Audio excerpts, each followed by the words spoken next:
The tune was written by a man who took a trip to the Coney Island amusement park. And the tune popped into his head. He didn't have anything to write it on, so he pulled off his shirt collar, because in those days, shirts had detachable collars. And he scribbled out the main melody on it, on his shirt collar. There at the park before the sun went down. And if you listen to it and you think about it, if you speed it up, it does sound like an amusement park ride. That's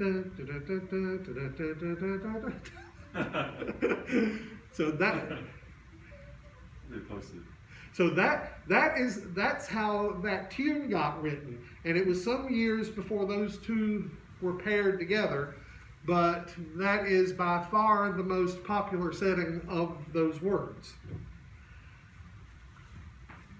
Just thought that you might find that interesting, and it had nothing to do at all with the elephant in the room, which of course is the power going out last Sunday. No, it really wasn't. We all know what the elephant in the room is. I thought I would tease you a little.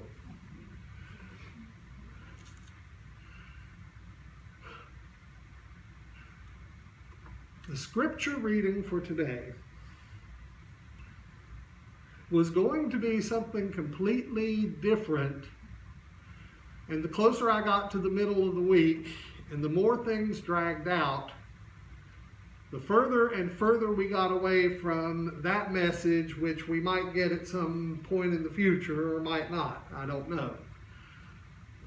And the closer I got pulled to this passage from Ecclesiastes.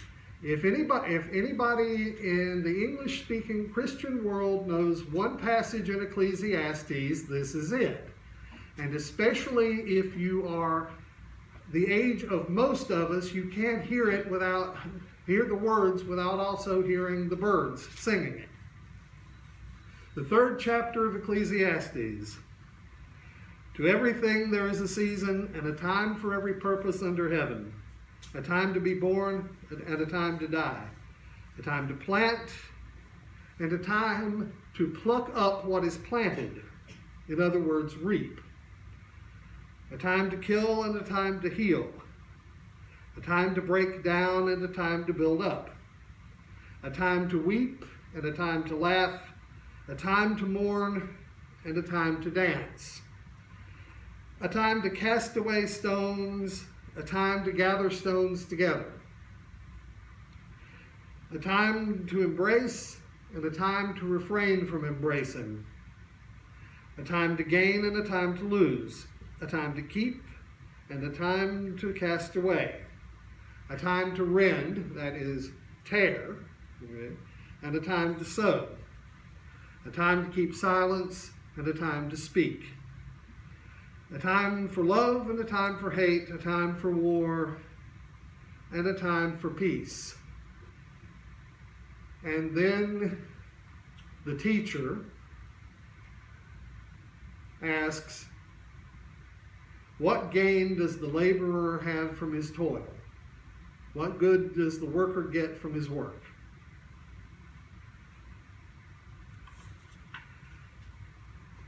All right, honest show of hands. How many of you heard the song while I was reading it? Come on, let's see hands. All but 3 of you, and they were at the opposite ends of the age spectrum.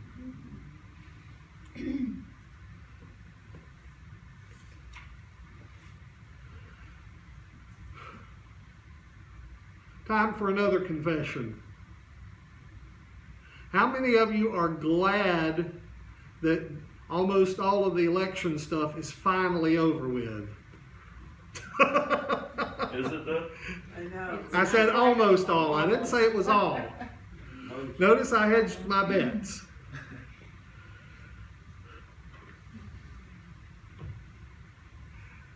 And if I were to ask how many people got less sleep than they probably should have trying to follow the returns, I would probably get a number of hands to that as well. So, yeah. I just turned it off. I did too. I didn't even follow. I didn't follow it until the announcement was made yesterday. I checked it the next morning before I went to work. Well, I figured that it would be some time, and in fact, the counting is still going on because believe it or not, people were running for things in this country other than for president and vice president. Sometimes you wouldn't believe it to listen to the way the media carries on, but they're just out to capture your dime,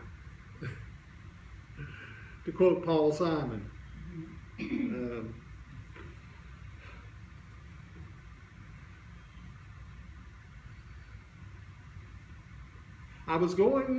The message that I was going to do was going to be about what brings us all here. And it was very nice. It was going to be, I was going to read the passage in one of the Gospels about where John the Baptist hears about what Jesus has been doing while John's been in prison. And he sends somebody around to ask Jesus, are you the one that we're looking for, or are we waiting for another? And of course that ties in very well with the question that pretty much single-handedly launched the Quaker faith, which is, what canst thou say? Jesus said this, Paul said this, what can you say? What is your experience of God? But of course, to quote John Lennon again, like I did the other week, life is what happens while you're busy making other plans. And so here we are. Then this message was going to be about the importance of waiting. Quakers know how to wait. I mean, we have built our entire spiritual practice on it, on knowing how to wait, how to listen for what might be God's voice trying to get through to us, to try to hear that the best we can, try to make sure that it's not some voice of our own, and then act on it once we are convinced of what it is. We know how to wait. Sometimes we know how to wait a very long time. And we also know how to wait, listen for the voice of God, and then take tiny steps towards the realization of what we have discerned God's will to be. That is certainly true of our work with the Underground Railroad and with women's rights,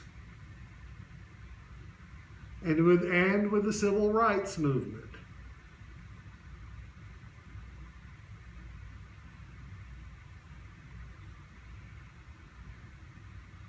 I have friends who are what you might call IT people, computer programmers, that sort of thing. And one of the first things they'll tell you is about the way they go about their job. One of the first things they'll tell you is that when you are handed a huge problem, the first thing you do is figure out how to break it into smaller, more manageable pieces. Quakers have been very good about that. We're not the only ones, of course. We weren't even the first ones to do it. But sitting and waiting on God to speak is very conducive to that sort of exercise.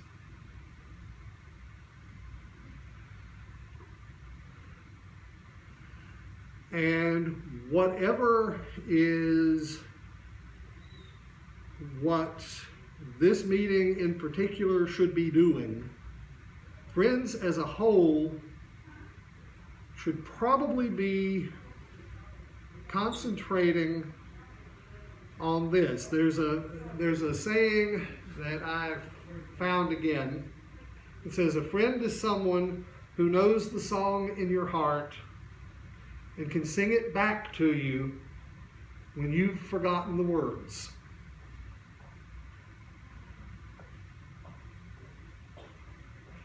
I think that is a very useful thing for us all to be working on as we go forward as a meeting and as a country from this point.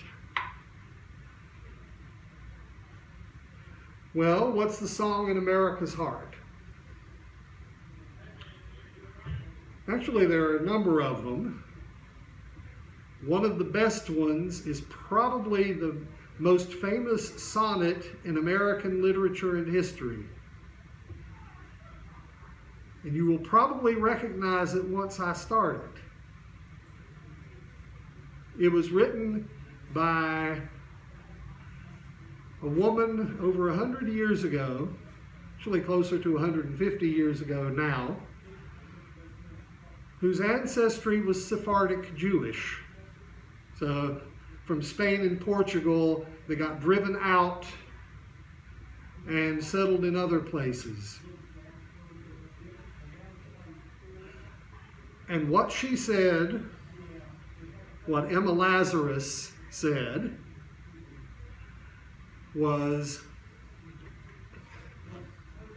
not like the conquering giant of Greek fame, no, not like the brazen giant of Greek fame, with conquering limbs astride from land to land.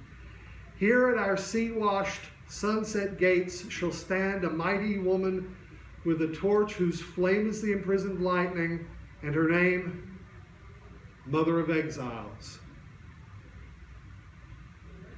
From her beacon hand glows worldwide welcome. Her mild eyes command the air-bridged harbor that twin cities frame. Keep, ancient lands, your storied pomp, cries she with silent lips. Give me your tired, your poor, your huddled masses yearning to breathe free, the wretched refuse of your teeming shore. Send these, the homeless, tempest-tossed, to me. I lift my lamp beside the golden door. Ollie, do you know where those are found? Statue of Liberty.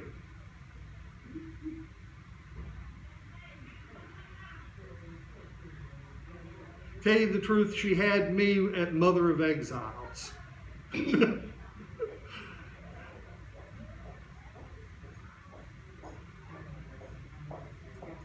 We need to help people. We need to help everybody with whom we come in contact remember what Abraham Lincoln called the better angels of our nature. Whoever you voted for, whoever you supported, however you feel about the outcome,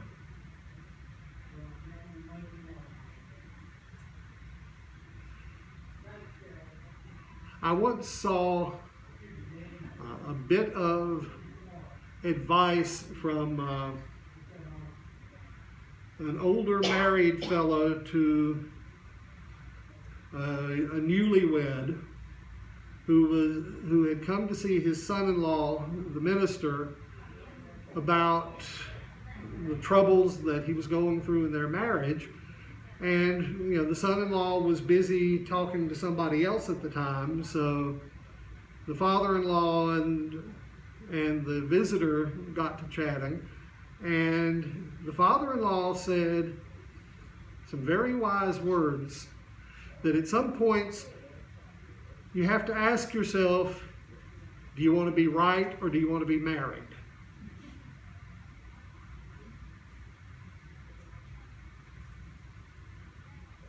The older I get, the less important it is for me to be right all the time.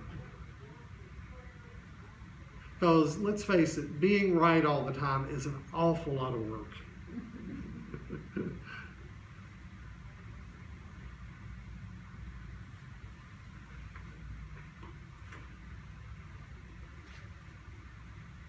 Sing the song that helps people remember to listen to the better angels of their nature, and you won't be going far wrong.